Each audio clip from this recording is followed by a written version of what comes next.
Welcome everyone, good afternoon. And we look forward to Symposium on Effective and Physiological Interventions on Creativity. And our first speaker will be Christian, please.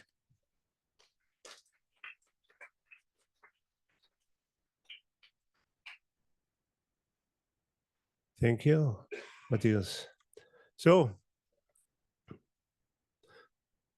the title of my presentation is Listen to Your Heart, the dynamic interplay of creative performance, cardiac interoception, and self-regulation in everyday life. So, first of all, we have to think about self-regulation. What is self-regulation about? It was defined as monitoring and altering of thoughts, feelings, and behavior to reach a certain goal.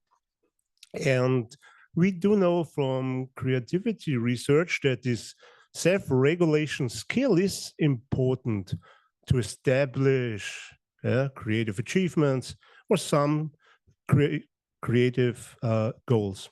But we do not know that much about if it's really, or if moments where we have better self-regulative skills are also associated with more creative ideas. And in literature, we do have some nice studies indicating that when we are prompting people with self-regulation advices, more or less, we can increase the creative ideation performance. So there are some hints that changing our self-regulation in specific situations might indeed influence the creative output. That's interesting. And what we thought about is, okay, there might be an association between self-regulation and creativity, but why? And something I'm interested in just is maybe it's really the connection between the body and the mind. So really the capacity to perceive the own body signals. It would be a nice finding, I guess. Nobody has shown before. So from another perspective, from the interoceptive research community, we know that self-regulation is important to reach higher interoceptive performance. So Schultjen established a cross-sectional link. People with better self-regulation are better able to perceive their own body signals. And recently, we also were able to indicate that in everyday life context, we can find an association between states of better self-control, self-rated, and a better access to our own bodily signals. And in the study I'm going to present you now, we tried to find this in an ecological momentary assessment context. So we pre-registered our hypothesis, and we really focused on cardiac interoception, creative ideation performance in everyday life context, and self-regulation in an okayish sample of 77 participants. It's more than nothing. Huh? And we applied this ecological momentary assessment with different tasks, the verbal ambulatory battery of creativity, which is simply the AU task. And we used the Graz ambulatory interoception task, which is simply the Chandri interoception task, but okay. And we applied momentary self-regulation tasks, items. 4 days, we collected data of 4 days with 10 random prompts a day. So people really had to work on these tasks in everyday life situations on their smartphones. The verbal ABC, as I said, is the alternate uses task with a time limitation of 60 seconds. It was rated by 11 raters. Yeah, that's a lot. We can discuss the reasons later. And we collected data of 2,400 prompts, so really single answers, and the reliability is okayish. The grade, maybe most of you are not that familiar with the grade, of course, nobody knows the grade, but it's built on the Chandri, which is a quite well-established laboratory task with a lot of problems, We can discuss the problems later, but we applied it in everyday life context. So people had the task to listen to the own body signal, the heart, and count the number of heartbeats within specific time intervals, 15 seconds, 20 seconds, and 35 seconds. Again, we had a lot of different prompts. And what's really nice, the reliability scores are great, It's 0.99 and 0.72 for within-person reliability. So we are really trusting these results. And yeah, now we are here to have a quick look at the results. First of all, the first hypothesis was states of better self-regulation are correlated with higher creative ideation performance. And indeed, we found this association. That's the plots of 2000 and something answers. And for the next correlation, we hypothesized that self-regulation, state self-regulation, so when we are in a state of higher self-regulated skills, we are better able to perceive our own body signals. And indeed, this was again significant at the within-person level. Third, cardiac perceptions, or the skill to perceive the own body signals, is better when we are better able to generate more original ideas. And this is a novel finding, as far as I know. And proud is not the correct word, but it's a cool finding, I guess. I wouldn't have bet that much on this finding. It's really cool. And yeah, we also inspected if there is a mediation, and as always in the studies, it's something like a mediation. Tiniest proportions of variance are indeed explained by the cardiac interoceptive skills. It's okay-ish, I guess, but interesting. To conclude, situations with higher self-regulations are associated with more creative ideas in these situations, which is partly mediated by the interoceptive skills. And something I like, and I want to state, is maybe it is the case that in a state of higher self-regulation, people are more focused on specific goals, and they're also better able to tune into the own body signals. And even, that's nice, even into the own thoughts during the ideation process. Maybe it is the case. Thanks.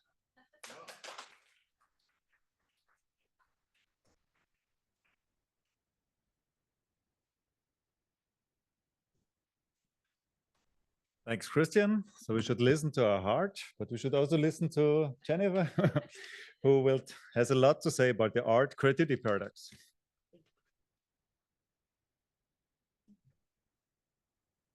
Oh, showing, so I don't know. Oh, no. Maybe not. Maybe I don't have much to say. What's going on here? Oh, did it freeze? Oh yeah, here we can make it. Can resurrect it. Oh, here we go. Great, Oh, thank you. Thank you. Hi, everyone. So I'm just going to get right into it. So engaging in creative activities has many psychological benefits, one being our ability to regulate our emotions. And this has been found across a variety of artistic domains. So in drawing, expressive writing, music, and theater, these activities have led to greater mood improvement, as well as our ability, more effective emotion regulation. And these benefits are not exclusive to arts activities and can be found in non-arts creative activities such as gardening, cooking, and scientific discovery. And there is research by my doctoral student, Kaile Smith, and others showing that engaging in creativity on a daily basis is associated with increased well-being, as well as more positive emotions. So building off of this work, we designed a study to test 3 research questions. What role does creativity play in affect improvement? What role does it play in skill play in affect improvement? And is there a relationship between creativity, skill, enjoyment, and flow? So this study is actually using data that I published in 2019 and 2017. And I'll explain what that, what aspects of that data we use. But those 2 studies had 90 undergraduates at Brooklyn College. And so I'm going to give you just a kind of a brief overview of our experimental design, and then I'll get into the creativity aspect of our study. So we first induced a sad mood in participants by asking them to recall a personally upsetting event. We assigned them to an activity, which they engaged in for 10 to 15 minutes. We measured their mood and our affect before and after the activity using the PANIS. So that gave us both positive and negative affect, and after the activity. And we had 3 conditions. We had a draw to distract condition, where participants were instructed to draw their shoes from observation. A design condition, where they're instructed to draw a non-representational shape made up of lines, colors, different shapes. Oops, I'm not, I don't know, my slides are, I hope this is not against my time. No. Yeah, I don't know, we went into Kaile's slides, so I don't have my, I mean, I can, yeah. And then it went into Kaile. Oh, okay. Maybe they're at the, They got, oh, is it here? Okay, we'll come back, yes, okay. Okay. Not sure why that happened, sorry. Thank you. The tech here, I don't know, it just doesn't like me, but thank you. There Okay, we go. and then we had a, okay, thank you. And then we had a draw, so we had the distract condition, the design condition, and then a draw to express condition.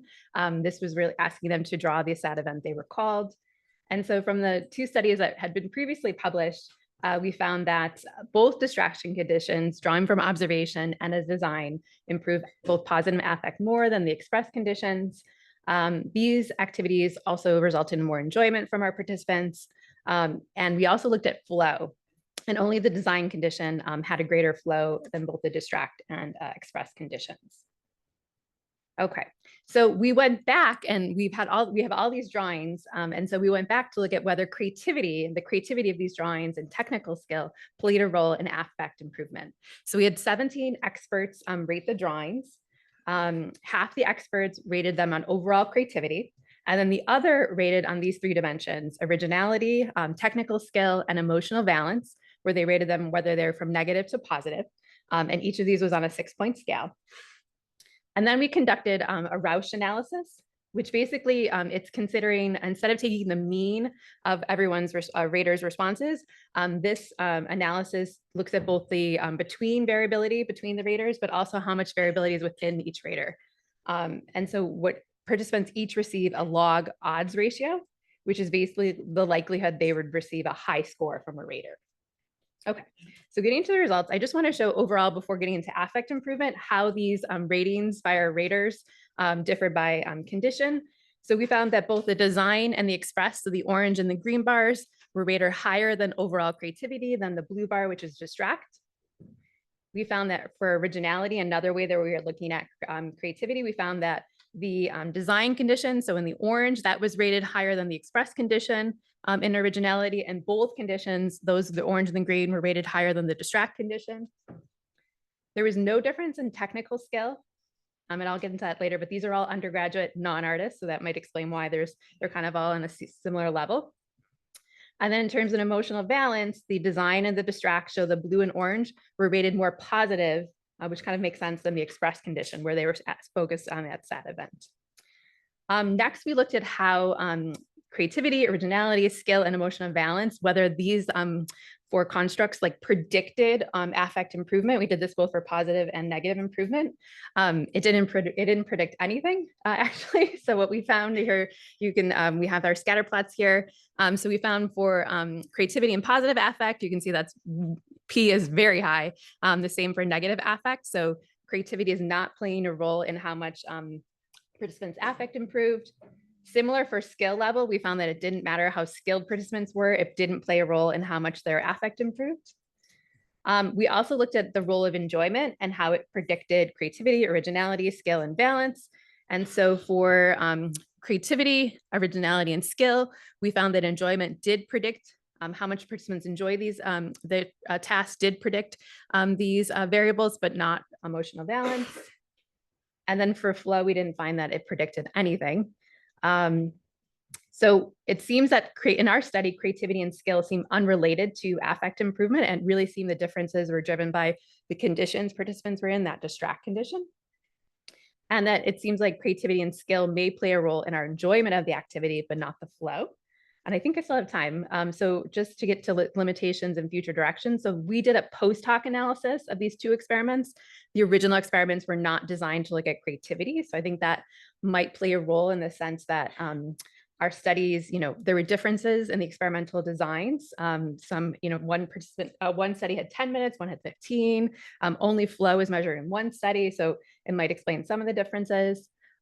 We found that the drawing from observation task was rated low in creativity. It might be that this is not eliciting the most creative response when everyone is asked to draw their shoes. There's not much variability. I mean, I have black shoes, they're not very creative. And there's not much variation in our skill level here because these are non-artists. Yeah, so thank you. And thanks to the Arts and Development Lab at Brooklyn College. And thank you all.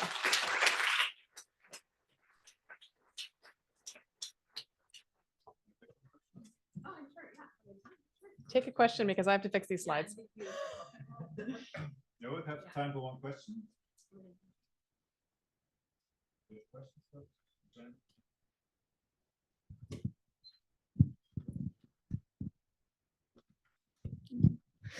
Hi. Sorry. You said that I'm hearing my own voice and I'm distracted. So the flow, you said flow was related to the abstract condition. Might it be because their skill level was low?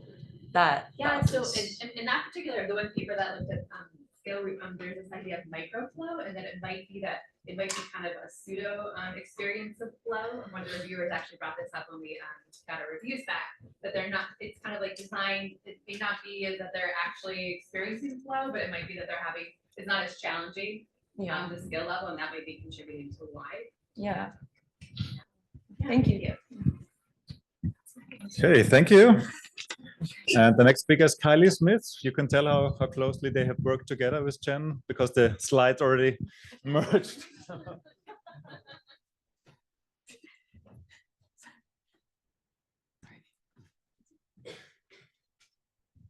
All right, hello, I'm Kaile. This is Upward Spiral or Creative Hangover, Contrasting Emotional Aftermath of Creative Activity in Individuals with Creative Background versus the general sample. So for just a little bit of background about creativity and emotions as they manifest in daily life, there's been a lot of daily life research that has found very significant effects between positive affect and creativity, especially highly activated positive affect. The negative emotions are a little bit more unreliable in the findings, sometimes a tiny positive, sometimes a tiny negative, sometimes null. And in both people with a creative background and a general sample, both have very similar responses to emotions within the same day. However, when we look at the cross-day relationships, there's some evidence for an upward spiral. This was the term used by Connor. And this was general sample looking at today's creativity, predicting increases in positive emotions the next day and increases in well-being on the following day. However, the cross-day relationships between creativity and emotions in creative individuals remains really underexplored, and the cross-day well-being benefits did not replicate when we analyzed other data from this same study. And so I wanted to dig deeper into the emotions and see if we found similar findings. So our current study is looking at the cross-day relationships between creativity and emotions in individuals with a creative background versus the general sample. So bidirectionally, does today's creativity predict tomorrow's positive and negative emotions? And does today's positive and negative emotions predict tomorrow's creativity? And are these relationships the same in these two different groups? So we had 355 participants, 18 to 72 years old, 60% women, 50% white from 28 different countries. The fonts are driving me insane. We have creative background, 204 people. These are creative professionals, very serious hobbyists that engage for at least 20 hours a week, and students studying creative disciplines. And then the general sample people are still creative, but they're engaging in creativity somewhat often, occasionally, or rarely. And just to sanity check that we got the groups that we wanted, we also assessed creative achievement, creative activity engagement, and looked at their daily creativity means. And there's very significant differences between these two groups. So we have who we wanted. So our procedure was a 2-week daily diary study, which gave us 3,700 total daily surveys. They needed at least 6 to qualify. They usually completed about 80% of the 13 daily surveys. First day is just demographics, creative achievement, creative activity engagement. And then on the following 13 days is how creative do you feel you were today on a scale of 1 to 5? And then positive and negative affect. And it was measured at both high activation, moderate activation, and low activation. So what did we find? Today's creativity predicting next day positive emotions.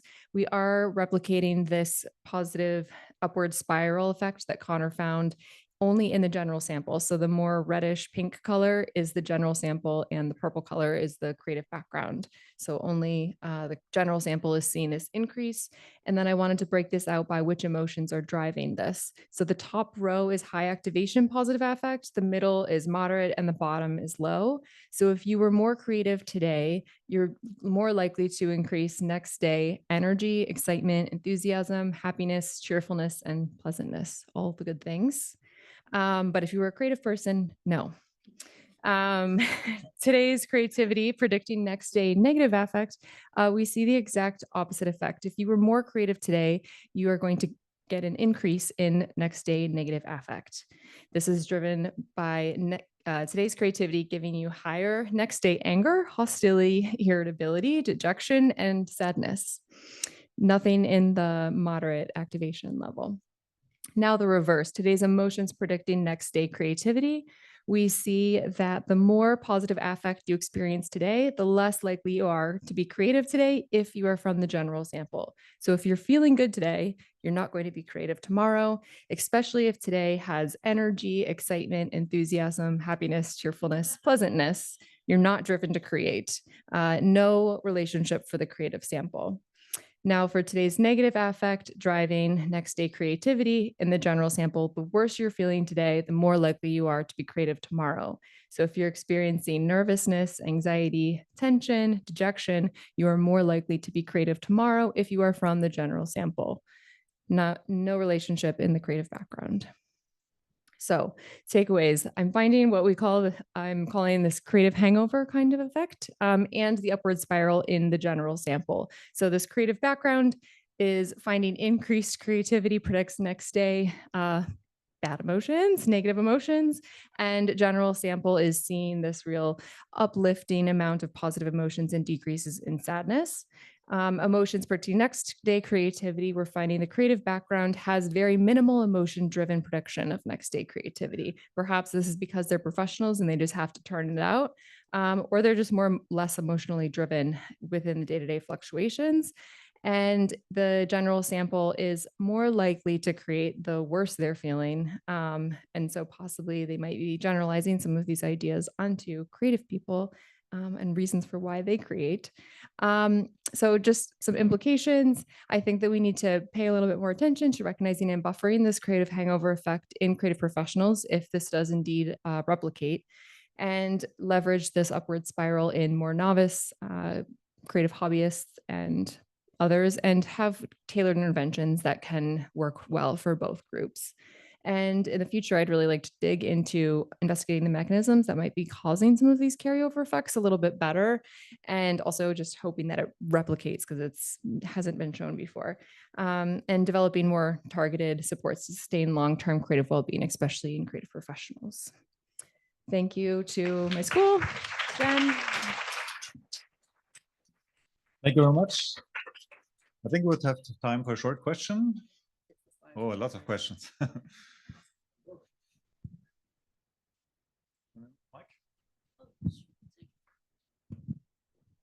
I was just wondering to what extent the hangover or the upward spiral would be related to how complete the creative project was on the day.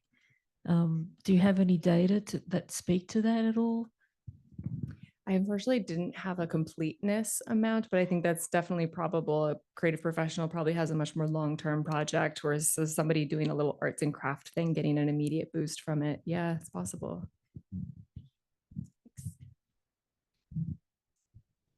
Okay, I think we have to move on. Thank you again. And the next, thank you.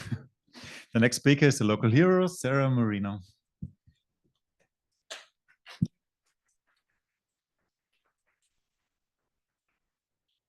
Hi, I'm Sarah, and today I'd like to tell you about the causal link between creative valuation and creative performance that we studied with an interventional study here at the Paris Brain Institute, and I'm co-supervised by Emmanuel Vol and Alice de Pespersem. So first, let me walk you through what I mean by creative valuation. So we all know the consensual definition of creativity. It's the ability to produce an idea that is both original and appropriate. But what about the process? So most people agree that it starts with the generation of candidate ideas. So for example, in the alternative uses task, here I used a bottle instead of a brick. I hope you like the candidate ideas I'm proposing here. So after you generate your candidate ideas, you will evaluate them and select the best one.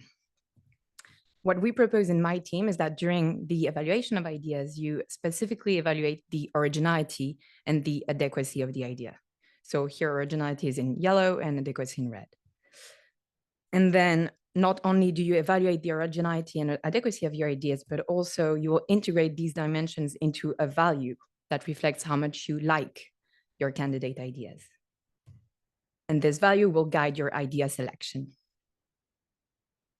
Now, these values reflect the opinion of someone who would value originality over adequacy. As you can see, no, you can't see, but the egg cup is very original. And so if you like originality, that's the idea you will prefer. But for someone who values adequacy over originality, then maybe the values would look a bit more like this. And so, for example, for the vase that is maybe less original, but more adequate, you would like it more than the egg cup. And so you will select an idea that is more adequate, less original, but is it less creative? In a previous paper, we showed that indeed individuals who valued originality over adequacy achieved higher creative scores. But this link was only correlational, and here we wanted to look at the causal link between valuation and performance. So in other words, if you were to improve your valuation of originality, could you boost your creative performance? So to test this causal link, we followed this experimental design with a pre-test and a post-test phase. And during these phases, participants would first do a free generation of drawing task, where they would see a cue, and then they had 60 seconds to turn it into a creative drawing. Then they would tell us how original and adequate they found the drawing. So how original would be, how surprising is it to use this cue into this drawing? And adequacy could be how does it, like, does the cue work within the drawing? Does it make sense? And then they would do a choice task. And during the choice task, they would see 2 drawing options from the same cue, and they would have to select the one they preferred. Now with this 3 tasks and using computational modeling, but I won't go through all of these equations, don't worry. Long story short, we were able to compute a parameter, the alpha parameter, which captures how much you value originality, how much weight you put on originality in your choices. And we can see that some people have a low alpha, meaning that they put more weight on adequacy, and some people have a high alpha, meaning that they put more weight on originality. Their choices seem to be driven more by originality. And since we can measure this valuation of originality, we wanted to see whether we could modulate it. So to do that, we took half of the participants and sorted them into a training group, and they performed the training. During the training, they would do repeating blocks of first the choice task. So we would do 20 trials of the choice task. And then we would tell them how much weight they had put on originality during the past trials. And if that was too low, we would give them negative feedback and tell them to improve that. And if they did, they would receive positive feedback. While the training group was improving their evaluation of originality, the control group, they were doing similar blocks, but instead of encouraging them to improve their weighting of originality, we told them to maintain it at their initial value of originality. Now, for the results, we first checked whether the training group had been able to improve the weighting of originality as intended. To do that, we used linear mixed model, and we found that compared to controls, the training group's valuation of originality had indeed improved. We also found an effect of the pre-test value. So if you had a high valuation of originality during your pre-test, you also had a high valuation of originality during your post-test. And there was an interaction effect, meaning that the training was more effective for those who had a lower valuation of originality in the pre-test. Basically, there was more room for improvement for them. But overall, the take-home message is that the training group's valuation of originality did improve as intended. Now we wanted to see if we also saw an improvement of creative performance. So that's what we checked with a similar model. And here we found that compared to controls, the trainings group creative performance had indeed improved. So that was nice. And there was, again, an effect of the pretest value. So if you had a high creative value during the pretest, you also had a high creative performance in the post-test. Interaction effect. If you had lower creative performance, you had more room for improvement. And the take-home message is that the training group's creative performance improved as what was intended. Then we checked whether the creative performance improvement was due to the change in valuation patterns. So we did mediation analysis, and we found that the improved valuation of originality had partially mediated the link between the initial weighting of originality and the boosted creative performance. So with that, we showed that we went from the correlation link to a causation link and showed that creative valuation influences creative performance in a causal manner. And the next analysis will try to generalize what we found on creative drawings, on other domains of creativity, such as creative uses and creative word associations. And with that, I'd like to acknowledge my team, my supervisors, and all of you for your attention.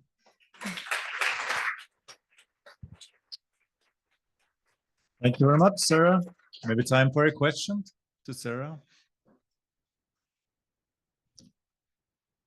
Is this Sardinia? Sorry? Is the picture from Sardinia? No, this is in Bretagne in France. It's very nice. Île aux Moines, I recommend it. Okay, I think everything was crystal clear. Then thank you very much again. Thank you.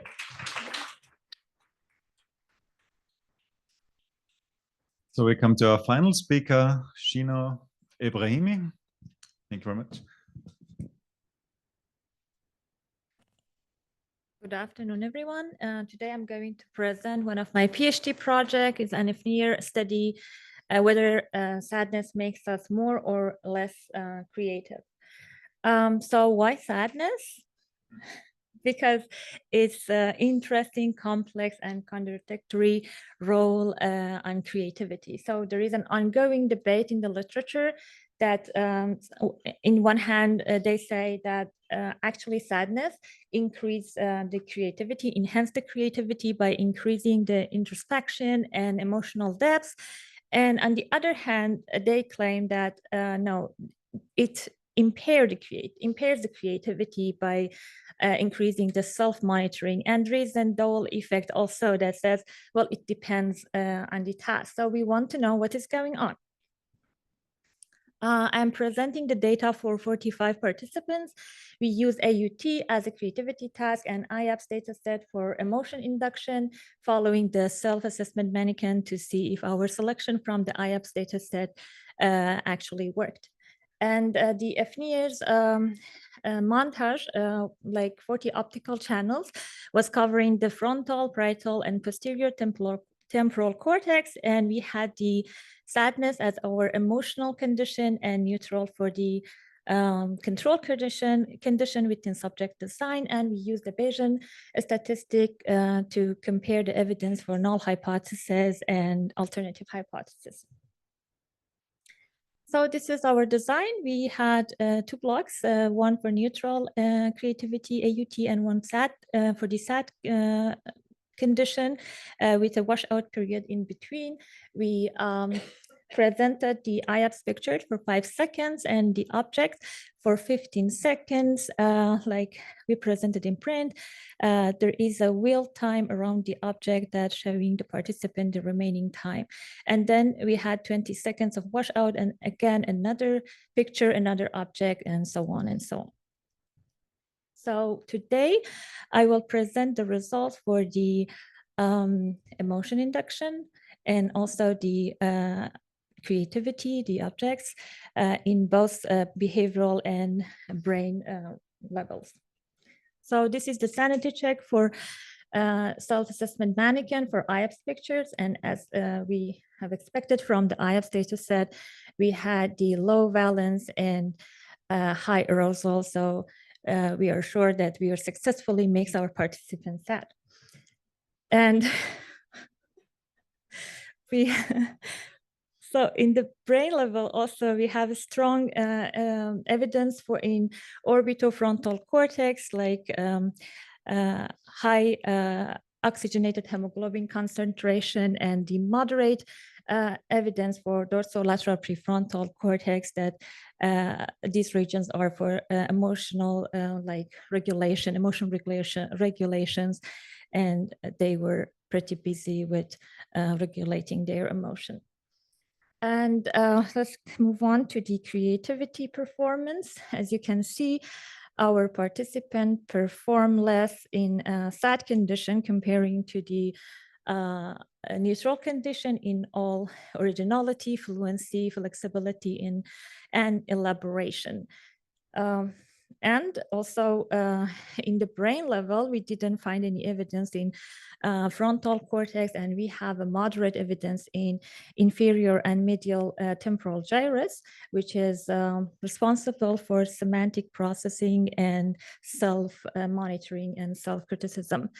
So yeah, we have the evidence of sadness on creativity that it makes us less creative. So we can join that part of the literature that claim actually sadness impair creativity. So to take away home message, you don't have to be sad to be creative. You can live happily and like live your creative life. So actually our participant also confirmed that part of the literature that these sad pictures were acting like a distraction for them, not actually sadness, but not all the sadness is the same. So our momentary situational sadness is different from existential long-term emotional pain into creative expression that we can see in our famous artists. Yeah, it's different. And yeah, I'm going to thank my supervisor and my collaborator from Heidelberg University, and thank you for your attention. Thank you very much. So these are happy news for us. Thank you. We would, do we have questions? Yeah, Rafael. Thank you, and I really appreciate the last point you've made.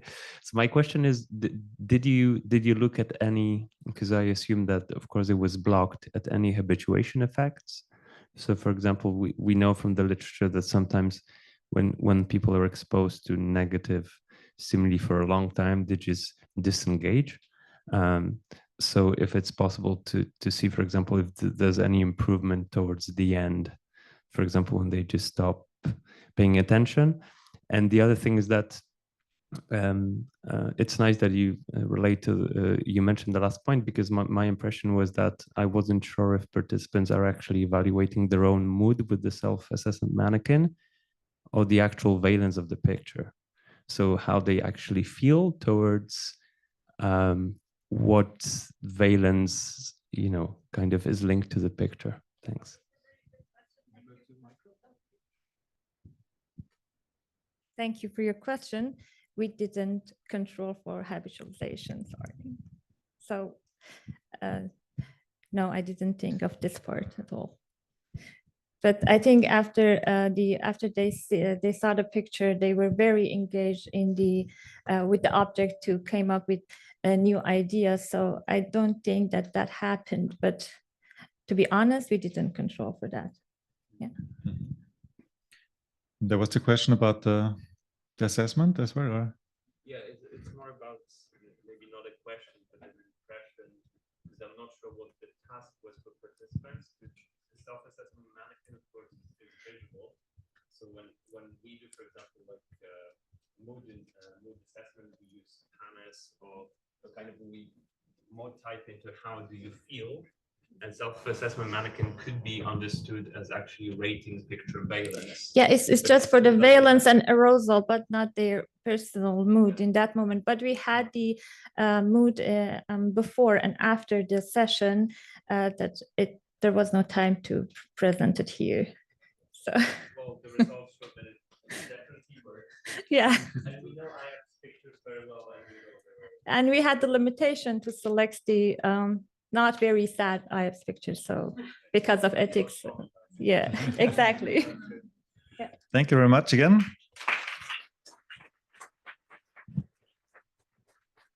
So this concludes our afternoon session. I think we have now earned a coffee break. Can I make one more thing? One more? Oh, yeah. Sorry, one more pitch for if you want to go to the party on the